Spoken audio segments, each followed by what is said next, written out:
fugir um pouquinho da medida provisória. Bom, falando um pouquinho só que eu acho que ela atropelou a discussão da base nacional, até por... bom, eu sou professora Valci, diretora do Instituto de Matemática, mas acho que essa parte dos diretores não interessa.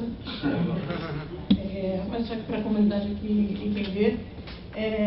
Eu acho que a medida dos grandes males que ela tem, além de tudo, ela atropelou a discussão da base, porque, de fato, a base entraria na metade só do ensino médio, outra metade fica, teoricamente, mais livre.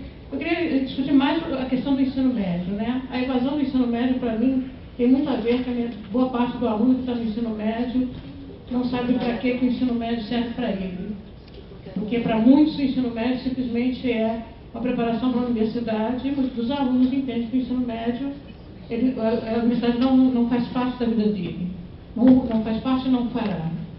O ensino profissionalizante, eu vou confessar a minha idade, eu fui da época que era obrigatório ter um profissionalizante. Sou técnica em química. Ao qual não quer dizer que nunca tive, mas era obrigatório fazer alguma coisa, e na escola que eu estava, eu escolhi ser técnica em química.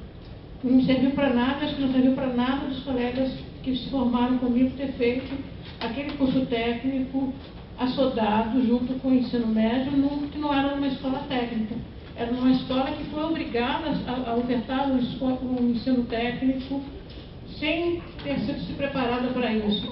Então eu tenho também um senão sobre colocar essa vertente entre as possibilidades, sem preparar a escola especificamente para isso. Ter flexibilidade eu acho muito bom, apesar de ter o receio de como o aluno vai fazer isso. Mas acho que dará responsabilidade ao aluno. A gente tem um curso no Instituto de Matemática que 50% dele é completamente flexível. E as pessoas imaginam, os alunos não terão responsabilidade. A gente não diz para o aluno o que ele tem que fazer, e a responsabilidade do aluno tem se mostrado, ele entra um pouquinho quando acabou o ensino médio, né? Não é porque ele terminou o ensino médio que ele muda a maneira de pensar. E ele escolhe o caminho dele com total segurança. Eu acho que alguns dos alunos do ensino médio não terão, mas eu tenho certeza que a maioria das escolas farão da liberdade uma obrigação. E não teremos liberdades, porque a liberdade custa caro. Ofertar liberdades custa caro. Então eu acho que é um sonho no papel muito maior do que a gente pode realizar. E, de fato, eu acho que a liberdade é importante.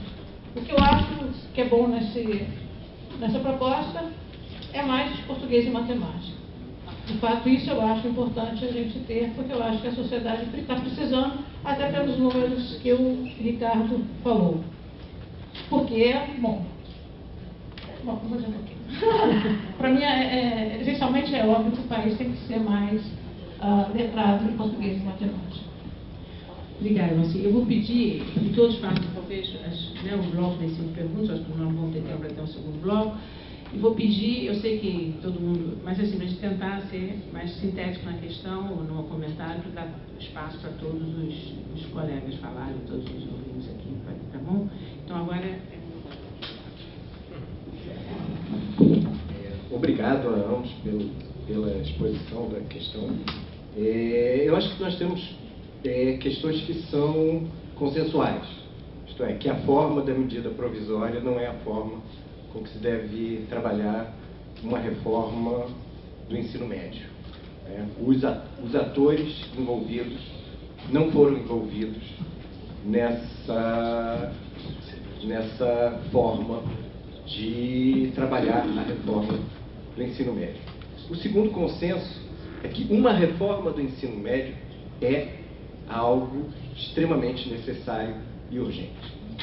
Eu acho que foram os dois pontos consensuais apresentados pelo Daniel e pelo Ricardo, o outro principalmente. Nós temos um desafio, efetivamente, que é fazer uma reforma no ensino médio. E essa reforma não pode ser atropelada por uma medida provisória que simplesmente bota de fora os principais atores que poderiam contribuir para essa reforma. Então, eu vou passar por cima desses dois pontos, porque são, acredito eu, consensuais. É preciso fazer alguma coisa no ensino médio. Mas em que direção vamos fazer isso? Esse eu acho que é o grande desafio e que nós temos que contribuir mesmo se o governo nos dispensa dessa contribuição. E o nosso debate funciona para isso. Eu acho que uma questão que está em jogo e que ficou tensionada por duas posições aqui, e que me interessa particularmente, são exatamente as disciplinas que foram excluídas do conteúdo básico obrigatório. O Daniel levantou o argumento de que são as 4 disciplinas que despertam mais interesse pelos estudantes. O Ricardo levantou o argumento de que é preciso concentrar as disciplinas e, eventualmente, flexibilizar, né, para que o ensino médio seja mais interessante para os estudantes e, consequentemente, eles façam melhor e tenham uma formação melhor. O que eu quero trazer à tona é que essa reforma, mesmo que seja realmente interessante, uma flexibilização curricular e uma diminuição dos conteúdos obrigatórios, ela atira exatamente no lugar errado. Isto é, justamente as disciplinas obrigatórias que têm menos caráter de decoreba, que são as mais integradoras em termos de competências e habilidades cognitivas, como artes, filosofia, educação física, sociologia do ponto de vista da cidadania. Essas disciplinas que são justamente as que poderiam justamente formar um núcleo básico não voltado para a decoreba, elas que são colocadas como as dispensáveis. E as que não são dispensáveis são aquelas que justamente funcionam já tradicionalmente com o modelo do decoreba. Inclusive,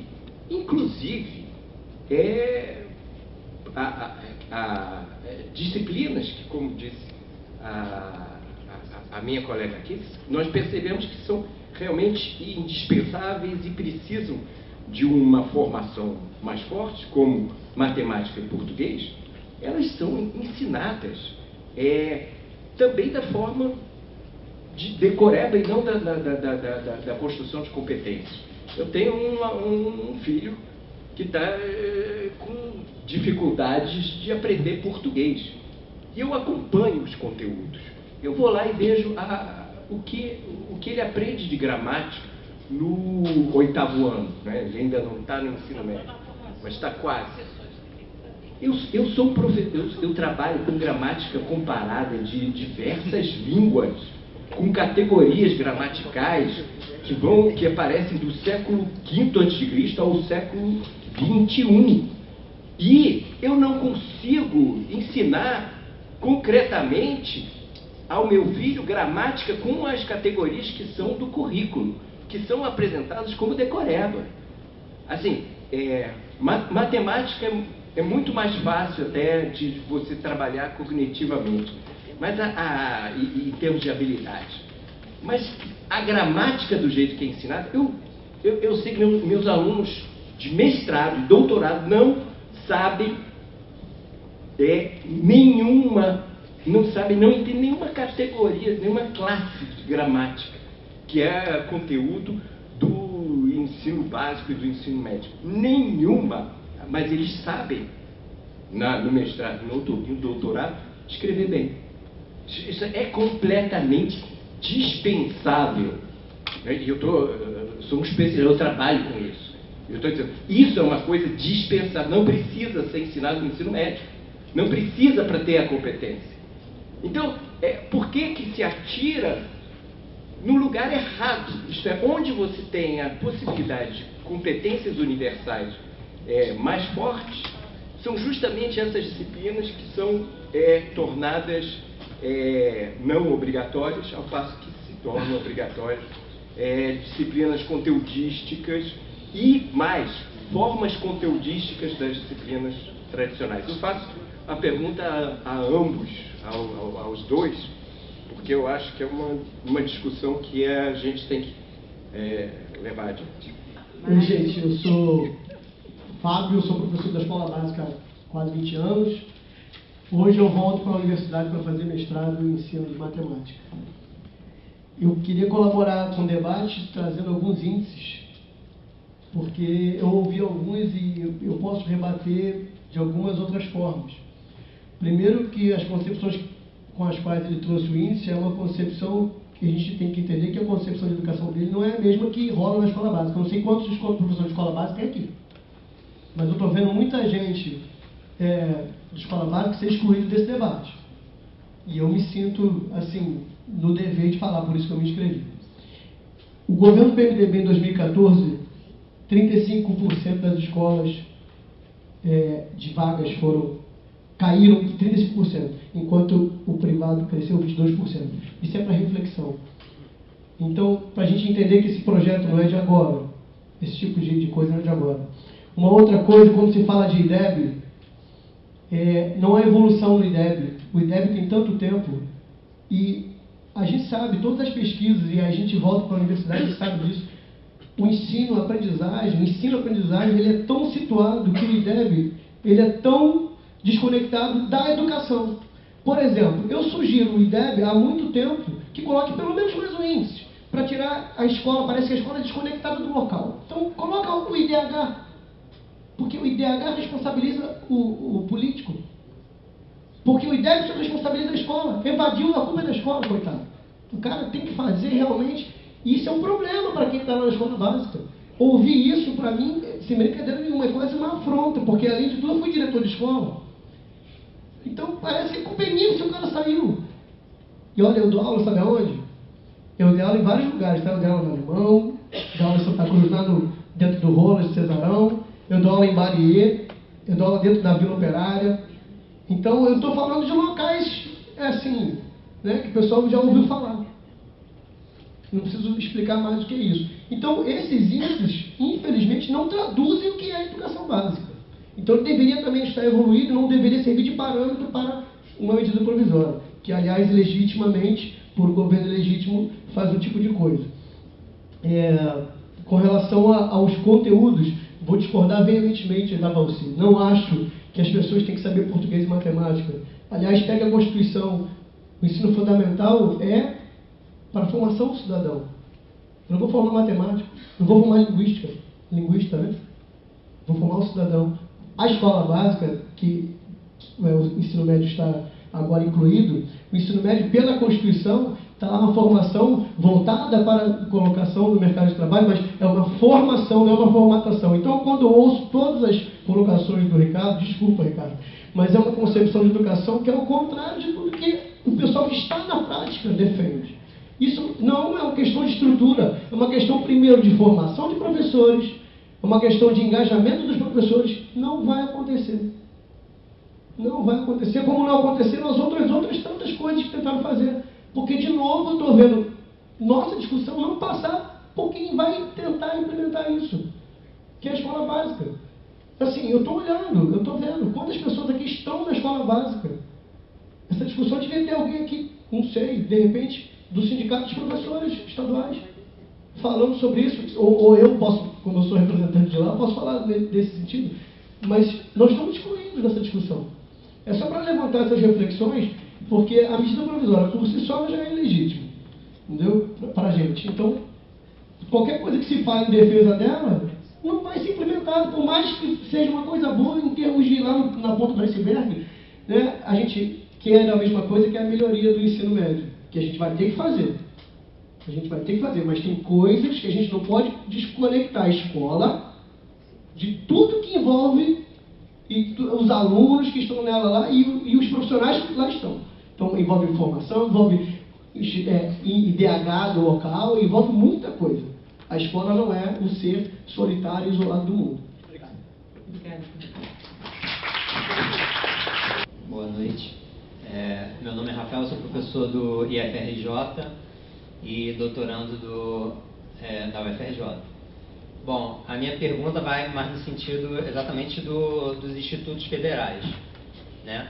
Então, o que eu queria colocar entra numa discussão sobre ensino público e ensino privado. Então, a ideia é o seguinte: o que a gente vê nos institutos federais, já foi até colocado aqui na mesa, é que existe uma qualidade desses institutos. E a gente tem os laboratórios que existem, e são laboratórios muito bem estruturados, que formam profissionais, formam cidadãos bem capacitados, né? E quando vem uma proposta dessa, em que diz que agora tem essas 5 áreas aí, em que vai ter agora formação técnica e profissional dentro de qualquer escola de ensino médio, a pergunta que eu faço é como isso vai ser introduzido nas escolas estaduais. Se a gente tem uma infraestrutura com laboratórios para atender essa formação técnica e profissional, como é que isso vai dar nas escolas de ensino médio técnico, visto que a gente tem a PEC 241, que já vai limitar os gastos na educação. Então, como é que a gente vai fazer isso? Como é que vai ter a criação desses laboratórios? Essa formação técnica e profissional vai ser dada simplesmente na teoria e não vai estar formando realmente profissionais capacitados. Então, essa é uma discussão que eu entro. E aí é lógico que, será que isso já foi pensado justamente com o sistema S? Então, teria sistema S envolvido dentro dessas escolas do ensino médio técnico? É uma questão que eu trago aqui para que todos pensem. Outra discussão que está começando a ser feita ou levantada aí é sobre a gratuidade ou não, né, no ensino público. Então, isso tem a ver também. Então, são coisas que, ao meu ver, parece que estão interligadas. E como é que isso funciona? Vai ter essa qualidade aí desse ensino médio dentro dessas formações? E aí, outra coisa, você tem a possibilidade do aluno escolher, né, qualquer uma dessas áreas. Será que qual vai ser mais escolhido ali dentro de uma escola de ensino médio das escolas estaduais e nas escolas que a gente tem hoje?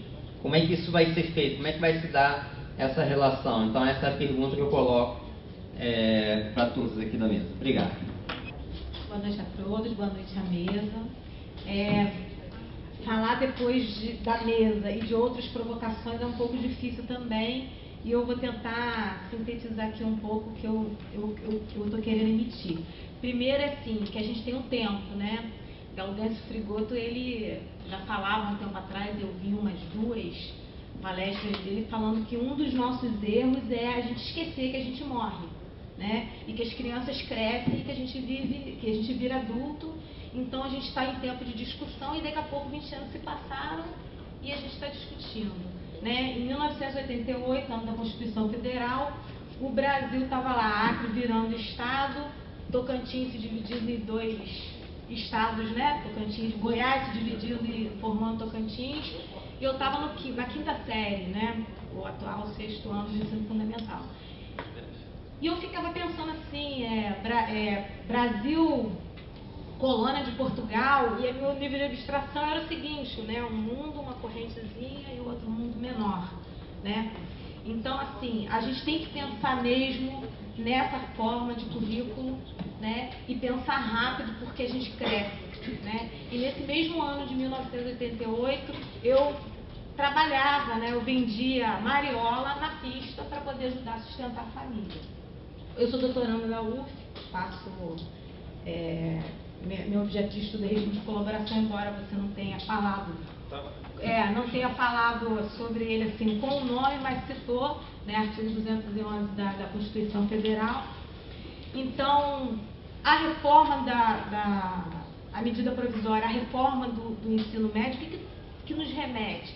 A gente tem que pensar em educação básica. Eu sou professora de educação básica. A reforma tem que ser na educação, né? Então, a gente ficar segmentando é inadmissível que seja por medida provisória, né? Mas também a gente tem que ficar pensando, se a gente tem que pensar na reforma do ensino médio, da educação infantil, do ensino fundamental, do ensino superior, né? Quando que de fato a gente vai materializar essa educação sistêmica que a gente tanto lutou e luta, né? Nas CONAIs e em outras conferências aí, desde muito antes da gente nascer, né? Lá da década de 30, no Manifesto dos Pioneiros de Educação.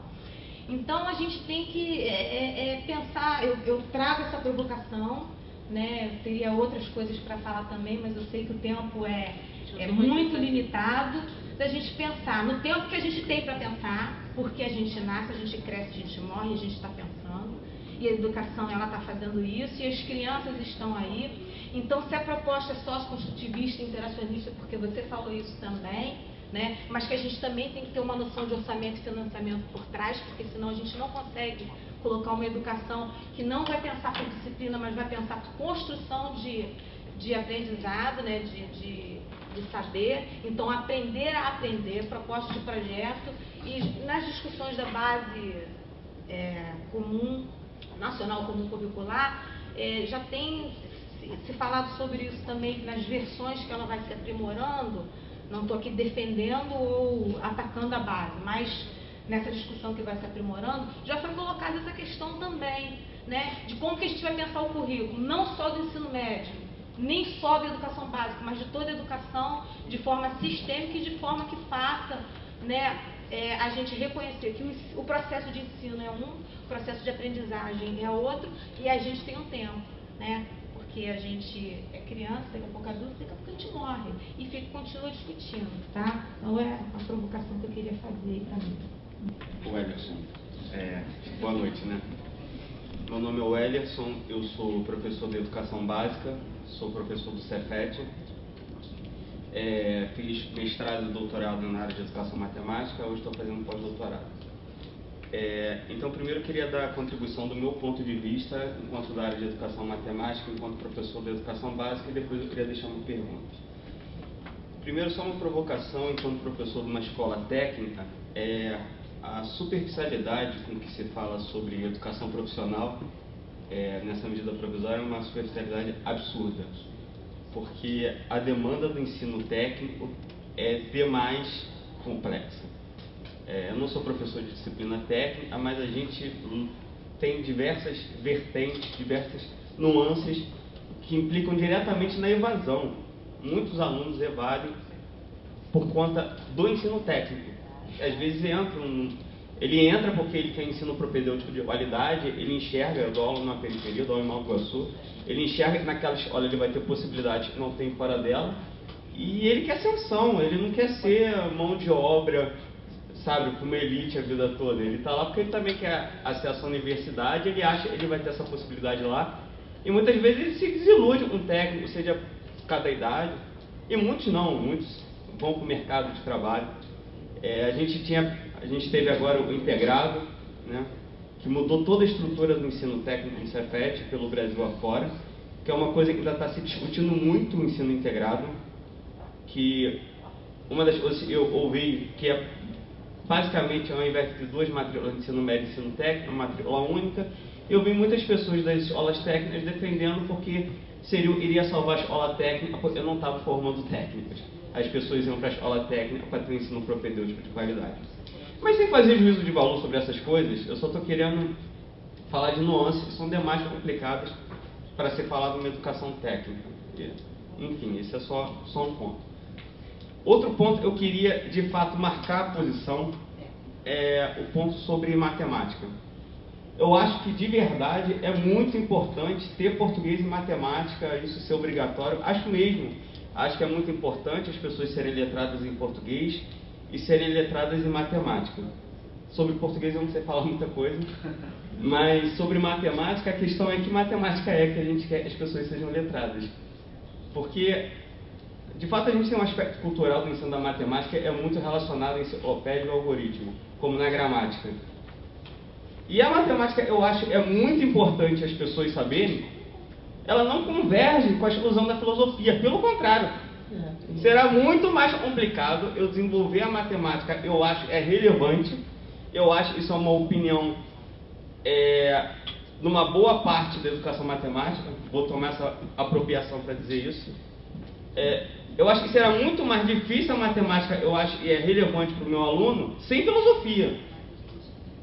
Então, esse argumento de que matemática é importante, eu concordo, mas eu não vejo isso como uma exclusão de outras disciplinas.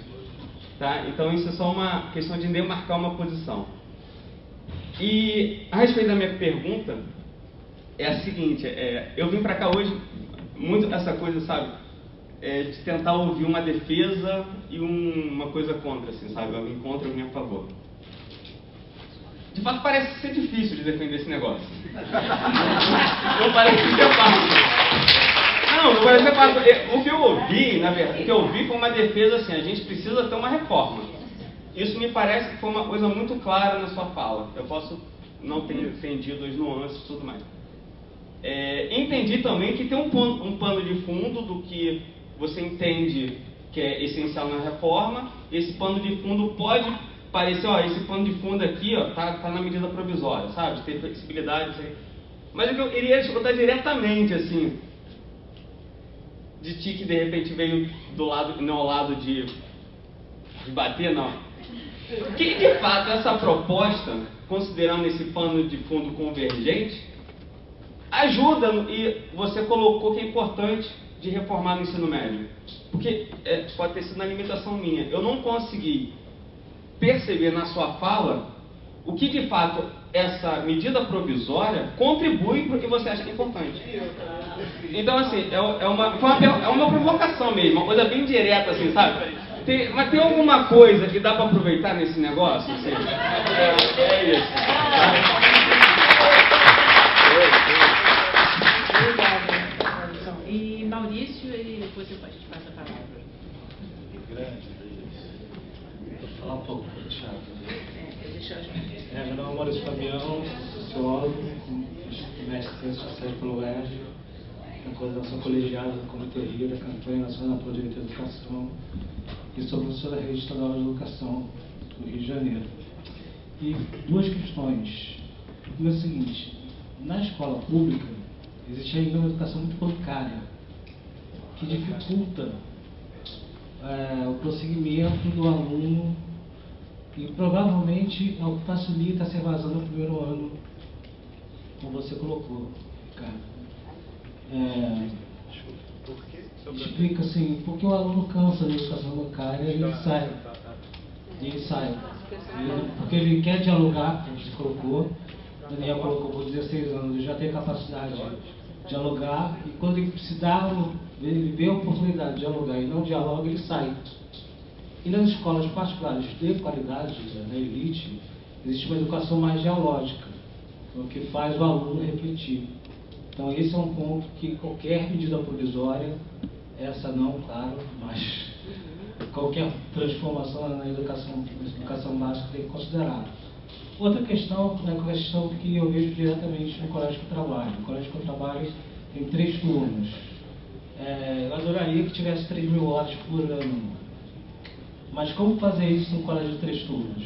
Se a PEC 241 tem um teto para investimento em educação, como criar novas escolas que sejam de tempo integral, se a PEC 241 não vai dar dinheiro para os estados e os municípios construírem a educação? Não, construir escolas. Primeiro, acho que as questões são bastante gerais, e para não ficar muito longo, a fala do Ederson, né? Eu acho que ela sintetiza um pouco aquilo que eu iria expor aqui, né? A minha impressão, Ricardo, é que essa medida provisória, ninguém tem dúvida de que é preciso reformar a educação. Aliás, essa questão de reforma da educação é que nem o debate da nova esquerda. Sempre tem, e desde o momento que a esquerda virou esquerda, se fala em nova esquerda. E desde o momento que a educação se tornou uma política oficial, a reforma ela é uma questão constante. Toda a sociedade quer reformar a educação, a tal ponto que a Finlândia entra agora num novo ciclo de reforma. Ela começa na década de 70, tem uma segunda na década de 90, entra agora num processo de reforma que vai até 2020. A Coreia do Sul, que eu visitei o ano passado, ela também vive agora um momento de reforma. E curiosamente, a reforma na Coreia do Sul, que se dá sobre a educação secundária, que é um problema no mundo todo, o ensino médio não é um problema só no Brasil. A evasão é alta no mundo todo, só que os padrões de evasão são diferentes. O nosso é assustador, né? O fato é que eles agora estão num debate, por exemplo, que é para proibir, e essas são uma das discussões centrais da reforma, a repressão que os professores impõem sobre os alunos, que inclusive inclui violência física. Então, é só para mostrar que muitas vezes sistemas que são tratados como exemplo não servem para a nossa realidade. E aí foi muito curioso que no Fórum Mundial de Educação, o Ricardo vai gostar dessa história, os alunos, para expor o que eles queriam em termos da reforma, eles mostraram vários gráficos, né? Que é a maneira como eles se expressam, né? Outra tradição. Agora, a minha impressão, aí aproveitando a fala do Ellerson, é que o diagnóstico da reforma, ele tem algumas proximidades, mas não são totais, que existem concepções diferentes de educação, acho que isso fica claro na apresentação do debate, mas os remédios que são lançados nessa medida provisória são totalmente equivocados. E aí, sinceramente, não dá para se esconder na ideia de que, bom, é um tema urgente, então a medida provisória é ruim, mas se justifica uma reforma. Não se justifica. Não se justifica essa reforma. A discussão, eu tive vários debates sobre a medida provisória, um deles foi na TV Brasil, e o Antônio Neto, que foi secretário de Educação aqui do Rio de Janeiro, ele apresentou um argumento que para mim foi curioso, que ele disse, não, porque vocês não ouvem o interesse dos jovens. Os estudantes estão ocupando as escolas, essa medida provisória ouviu? Quer dizer, não dá para dizer que ouviu. O Ricardo, na fala dele, e é sempre bom debater com o Ricardo, porque o Ricardo é uma pessoa extremamente inteligente, não tenho dúvida do compromisso público do Ricardo, até por toda a história que o Ricardo realizou e construiu, né, ao longo da sua vida profissional. Mas não se trata de ser radical. A minha posição aqui não é uma posição radical, a gente está totalmente aberto ao debate. O problema é que não dá para debater nesses termos, porque é curioso quando se afirma a radicalidade, quando você determina a mesa e já determina o conteúdo da mesa. Aí, se você vai contra essa mesa e esse conteúdo, se afirma que você tem uma posição radical. E não se encontra, especialmente uma sociedade polarizada como a nossa hoje, e são várias polarizações, porque a nossa sociedade também é complexa. Existe uma posição, e eu conversava sobre isso na Unirio, existe a consolidação de um campo ultraliberal no Brasil, que agora tem uma aliança estratégica com um campo ultraconservador. Essa aliança uma hora vai deixar de existir. Vai ser difícil para os ultraliberais, o sistema bancário, por exemplo, ter acordo com o Bolsonaro. Eu não acho que isso vai viver por muito tempo. No mundo, por exemplo, o ultraconservadorismo, que é o Trump, é oposto a uma candidatura ultraliberal, que não é ultraliberal, mas que por conta até do Sanders, né, que desempenhou um papel importante na eleição dos Estados Unidos, mas que se colocava como ultraliberal da Hillary. Então, essas alianças que hoje constituíram um bloco de poder no Brasil, elas não devem existir por muito tempo.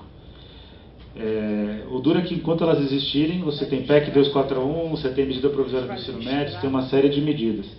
O fato é que você não constrói uma posição de teoria dos jogos, que é um arcabouço histórico que eu estudei bastante no mestrado.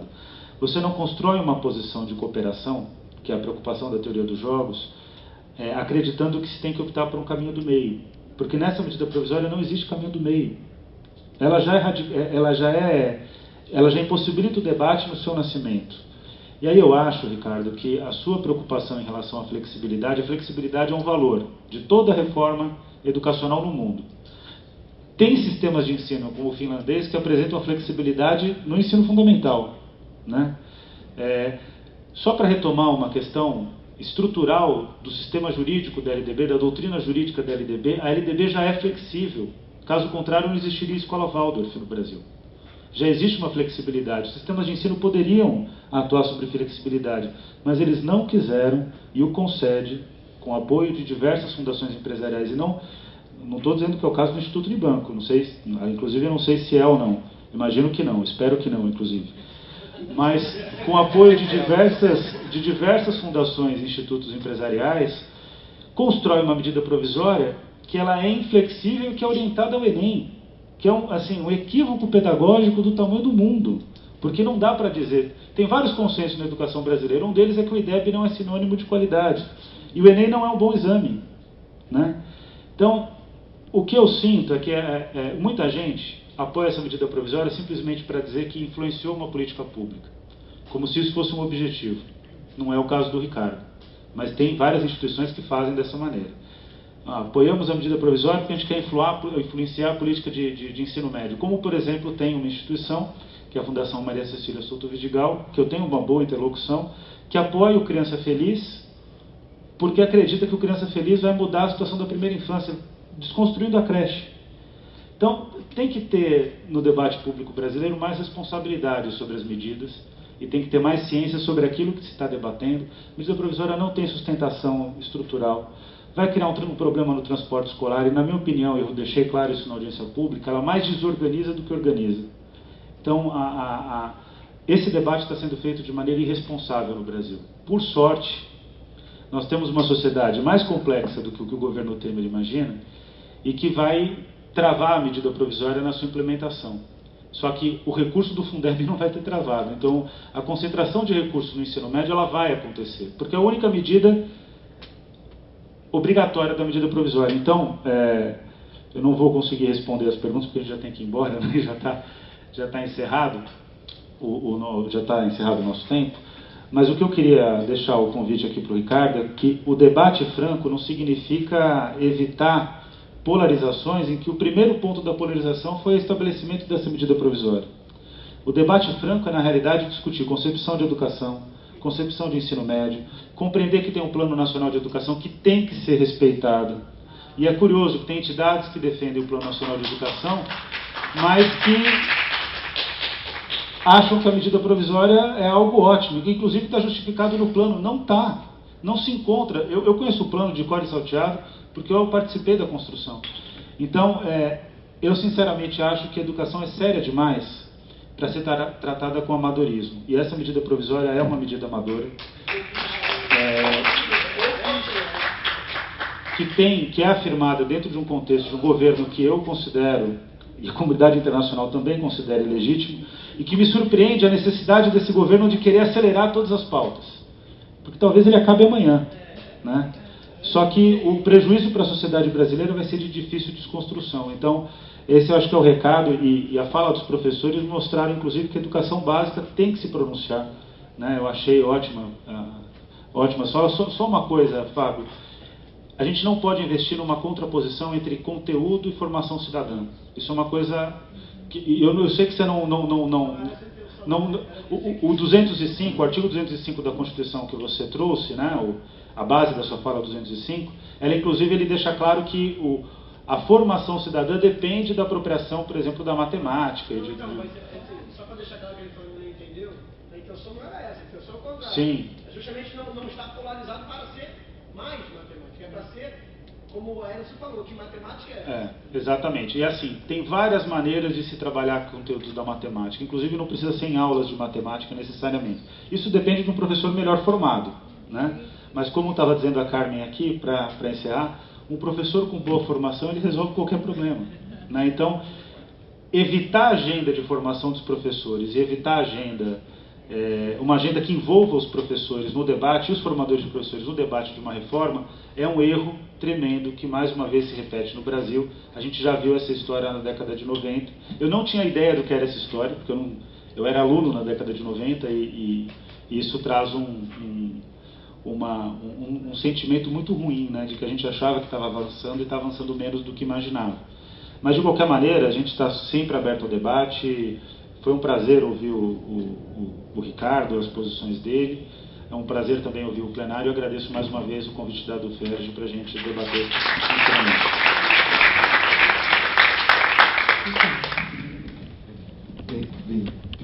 obrigado pelos comentários todos. Vou tentar aqui atravessar eles e, como converso com o Daniel e debato com o Daniel há muito tempo, evidentemente, não é só um problema do campo democrático, é mais do que isso. A capacidade de você colocar na mesa visões diferentes ajuda o que eu volto a frisar. Estou querendo dizer, não foi um argumento retórico a ideia da teoria dos jogos, tá certo? Eu acho que o que a gente precisa, que essa é o seguinte, eu acho que a discussão do Fla-Flu é totalmente pertinente. Eu estou simplesmente, o movimento que eu estou fazendo aí, o Ederson, é deslocar a discussão do Fla-Flu para a questão da reforma. Tá? É só isso que eu estou fazendo. Primeiro que eu não vim aqui para defender a reforma, não defender a reforma, vim aqui porque acho que eu trabalho com isso há muitos anos, penso sobre isso há muitos anos, deve ser por isso que me chamaram, deve ser só por isso.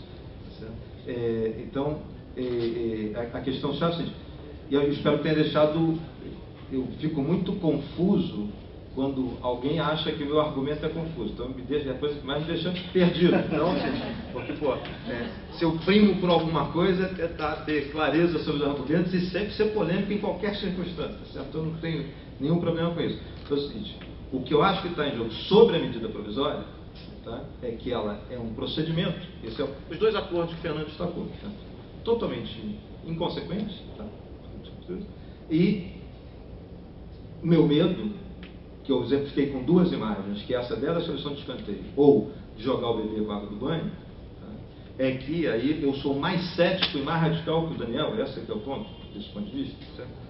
É só nesse sentido que eu usei a palavra radical, certo? É que eu acho que a gente pode estar gerando um impasse que, do ponto de vista intertemporal, talvez tenha a ver com a questão que a Lucy trouxe, tá? Nos deixe sem caminho de solução. Tá? Eu já vivi isso desenhando um programa de transferência de renda para esse país universal. Em determinado momento, quase se perdeu a oportunidade de desenhar o Bolsa Família por situações desse tipo. Certo? Eu estava coordenando esse processo, estruturando ele, sou um defensor radical dessa agenda do Bolsa Família, e em determinado momento a gente quase perdeu a possibilidade de construir isso por situações de intolerância sobre a capacidade de chegar a soluções que sejam consistentes. Então, é esse o meu tipo de medo. Então, o que acontece? Tem elementos, evidentemente, mas acho que tem elementos dentro do que está na medida provisória, que são elementos que estavam no PL, independente do PL ser bom ou não, e que são elementos que eu acho que estão dentro do debate. Tá? E que eu acho que é fundamental, os dois elementos que eu acho que são chaves, ter uma estrutura curricular comum, certo? E ter flexibilidade, além de impedir além de impedir esses delírios de ficar fazendo matérias e matérias obrigatórias. Então, eu não sei, aí o que eu acho que não pode ter ficado claro, no momento algum eu estou advogando não ter filosofia, ao contrário, percebe só, se eu acho que a gente está tentando desenvolver a capacidade, tanto do ponto de vista discursivo como matemático, de um raciocínio lógico, tá? Isto é tão mais potente no Brasil ou no mundo, quanto mais eu tenho uma visão integrada e integradora dos processos de aprendizagem. Isso é trivial do ponto de vista da experiência. É trivial. É absolutamente difícil de ser feito. Tá certo? Percebe? São duas condições completamente diferentes. Tá certo? Vai rebater, e óbvio, por que eu acho que o efeito, uma base curricular tem um efeito pendular? Tá? Pendular. Primeiro porque vai rebater no que o cara está falando. Hoje é muito difícil, sem alinhar expectativas de aprendizagem dos estudantes, de forma consistente nas licenciaturas, definir o que é esperado em termos da formação dos professores. As diretrizes não servem para isso. As diretrizes que nós temos não servem para isso. Então, o que é o pêndulo? É que, primeiro, vai ao encontro de uma capacidade, de uma visão estratégica de formação de professores em todas as disciplinas, tá? E vai ao encontro de deixar que o rabo abane o cachorro. Porque hoje o sistema de avaliação move o sistema de ensino. Tá? Por que ele move o sistema de ensino? Para além da história e da política, é porque eu não tenho parametrizado esta referência curricular. Portanto, eu não consigo estruturar um sistema de avaliação. A sequência é vital. Tá? A gente pode ter divergência, pode ser que as pessoas sejam contra a avaliação externa. Eu sou a favor de avaliação externa. Tá? Então, só para a gente saber o campo que a gente está falando. Em existindo um sistema de avaliação externa, para além, obviamente, das diagnósticas que a gente pode ter dentro da escola, e todos os acompanhamentos que a gente vai ter, as formativas que a gente vai ter dentro de cada escola, mas tem uma avaliação externa, eu precisaria, para o cachorro abanar o rabo, que eu tivesse uma base. A base, portanto, tem essa função de dar sinais para a formação de professores consistentes, certo? Que permitiriam, por exemplo, maior, na formação inicial, estou nem falando da formação continuada, maior adensamento da formação didática dos professores, certo? Que ele teria capacidade de fazer isso, e organizar o sistema de avaliações. Tá? Enem ou não Enem, não estou. Você pode bater o mesmo nome. Eu gostaria que as pessoas não desconsiderassem o avanço que foi o Enem para ele ser, a minha leitura, desculpa novamente, de ser simultaneamente um exame de conclusão e um exame de acesso. Tá certo? Isso é uma mudança. Parece que as pessoas perdem essa perspectiva histórica. Uma coisa é discordar disso. Tá? Se discordar, estou dentro do debate. Mas se concordar, não pode perder a perspectiva histórica, que foi a mudança, quando a gente conseguiu fazer, virar não só um elemento terminativo, mas também de acesso à universidade. Isso reconfigurou trajetórias possíveis. Certo? Então isso é um avanço, mas ainda é no campo o rabo banando o cachorro. Tá certo? E aí, Fábio, é fundamental entender o seguinte, é que a gente falou, você pode decompor, obviamente, o reducionismo de um número médio, certo? Dá muitas leituras. Mas quando a gente vai fazer por IDH, tá? A gente tem isso por IDH. Não, só pegar os indicadores por IDH, que seja contextualizados em situações de vulnerabilidade social específicas. Tá certo? As taxas de desempenho, eu tenho um artigo do Chico Soares maravilhoso nessa direção. Os tamanhos relativos dos desafios, todos que eu estou falando, em termos de desempenho e de evasão, se mantêm. Tá? Se você entrar, onde você percorreu, uma das coisas radicais é a incapacidade dos territórios serem referências para a constituição do processo de ensino-aprendizagem. A desconsideração de sujeitos concretos e territórios concretos para isso. Se entrar na Cidade de Deus, a gente continua tendo 13 escolas de ensino fundamental e nenhuma escola de ensino médio. É óbvio que ao pivotear esse processo, na Cidade de Deus, você só tem duas coisas. Ou o garoto vai se deslocar para tudo, ou proporcionalmente a taxa de abandono na migração do Fundo 2 do nono ano pelo primeiro ano do médio é desproporcional na Cidade de Deus. É evidente. Certo? Você tem 13 escolas e não tem nenhuma de médio, você vai fazer isso. Então, o que eu estou tentando só sublinhar aqui e repetir? Se você conseguir uma agenda de reforma do ensino médio, eu não sei direito qual é a diferença desse ponto de vista que eu tenho com o Daniel aqui, para além do debate político. Tá? E não estou fazendo nenhum enfrentamento aqui, assim, além da recusa da medida provisória. Se a gente conseguir ter uma reforma que vai ao encontro de esta construção de uma base curricular, uma estrutura disciplinar que seja múltipla e crie nas formações iniciais e nas práticas pedagógicas capacidade de, além do ensino disciplinar, a capacidade de trabalhar por conteúdos, por projetos, ancorados em descritores claros sobre as competências que você quer desenvolver. Tá? Então, o exemplo da gramática ele é comum em várias, recorrente em várias coisas, e por faixa de idade. E se a gente conseguir, associado a isso, ter avaliação e trajetórias flexíveis, tá? A gente dá o sinal que não existe hoje, por mais audaciosos que sejam vários secretários estaduais que não conseguem fazer, de alinhar o sistema. Tem a ver com o que você estava colocando do regime de colaboração, mas tem mais do que a ver com esse regime de colaboração. Tem a capacidade, por exemplo, quando você estava falando das 3.000 horas, né?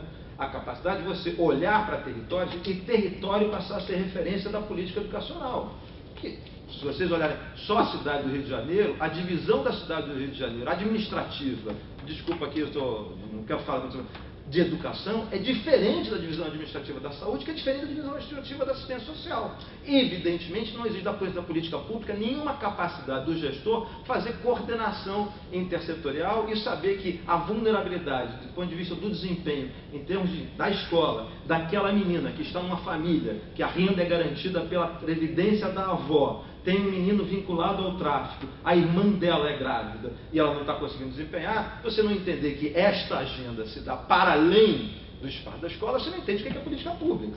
Certo? A possibilidade de fazer política pública e ter política educacional consistente, entre outras coisas, várias que a gente pode estar discutindo aqui, uma arquitetura realmente complexa, é um sistema complexo, bastante sofisticado, mas que eu acho que é gerível, se a gente pensar com estrategicamente, passa por uma reforma que, no espaçozinho do ensino médio, tem a flexibilidade como um dos seus elementos norteadores. A flexibilidade, aí, Fernando, ela permitirá que, inclusive, a disciplina de filosofia tenha maior potência de desenvolvimento destas competências mais profundas. tá? Ao associar nas trajetórias flexíveis construções de cenários de ensino-aprendizagem consistente. Desculpa, eu não vou conseguir comentar todos, mas só o seguinte, uma coisa que é polêmica. Acho que na trajetória flexível que exista possibilidade do ensino inicial, por isso que eu sempre preferi a palavra vocacional, como é na Suíça, tá?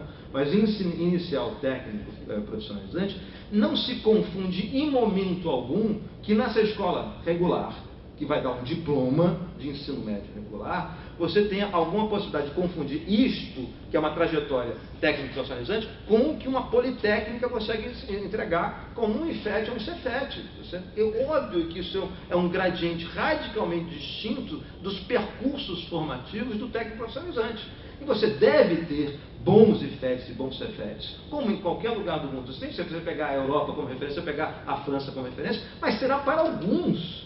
Alguns deles, a grande maioria, fazem a trajetória dos IFETs, equivalentes, ou dos CEFETs, pela sua vocação propedêutica, não pela sua vocação técnica. A grande maioria dos profissionais que passam pelas politécnicas na França é para fazer uma excelente universidade. Pouquíssimos seguem a sua trajetória técnico-profissionalizante. No entanto, o que a gente tem, que é absurdo, é não ter alternativas para além do sistema politécnico. Que para além do sistema politécnico, você consegue fazer trajetórias que, do ponto de vista desse ensino regular, com 3.000 horas, só depois a gente discute como é que dá para fazer, que eu acho que dá para fazer, tá? É você dar uma formação inicial que dá horizontes de escolha no posicionamento do mercado de trabalho, inclusive para o cara fazer um pós-técnico, um pós-médio, tá?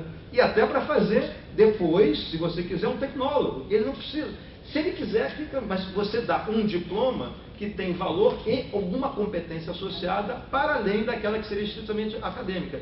Se ele quiser daqui a 5 anos fazer o trajetório na universidade, ele pode fazer. Tá? Mas a questão é a seguinte, a flexibilização nesse cenário, ela impacta em desenhos de reposicionamento do sistema. Última frase para aquele ponto que foi polêmico. Vai bater no sistema S.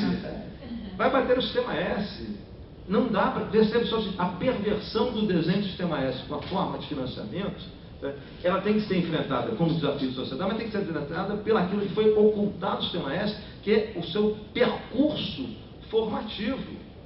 Ao você estruturar o ensino médio de outro modo, nas linhas gerais que eu estou falando, você cria capacidade de um campo de diálogo do sistema S que não se estabeleceu com o recurso que ele capta compulsoriamente, responsável na formação regular do ensino médio para oferecer uma quantidade significativa de formações iniciais para esses jovens, reduzindo aí o desinteresse, as motivações da evasão, etc, para o caso. Então, assim, o que eu estou propondo só é que a gente, nessa linha aqui de soluções cooperativas, não caia na armadilha de se impor soluções de escanteio.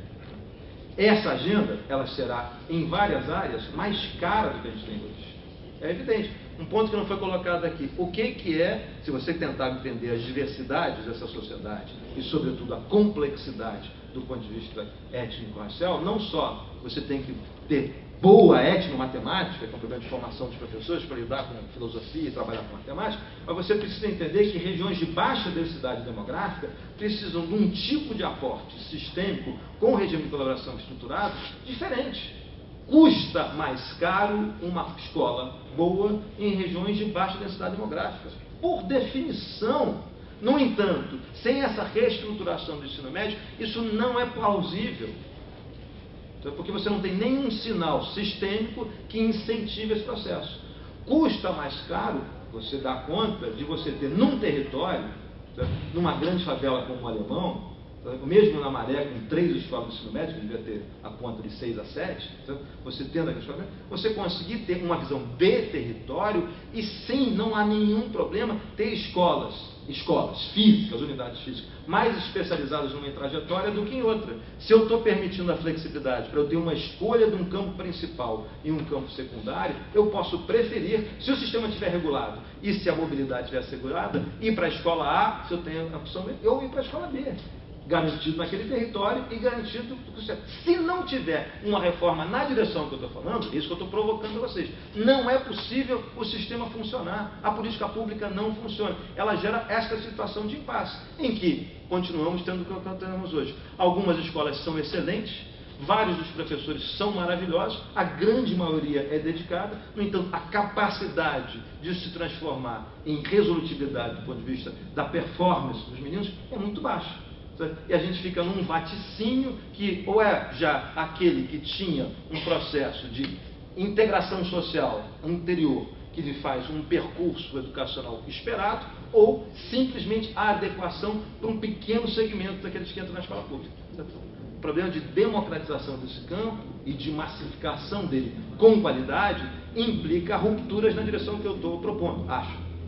Isso que está meio em jogo. Agora, brigadíssimo pela generosidade de convidar um dirigente do Instituto Unibanco, que eu sei que para a cultura da FRJ e da UFRJ não é trivial, tá? Eu acho que parte disso deve ser associada à minha biografia, porque eu já fiz um montão de coisa que talvez nesse mesmo escalar tenha mais valor do que está no Instituto Unibanco, tá certo? No entanto, eu só quero fazer uma provocação aqui com isso.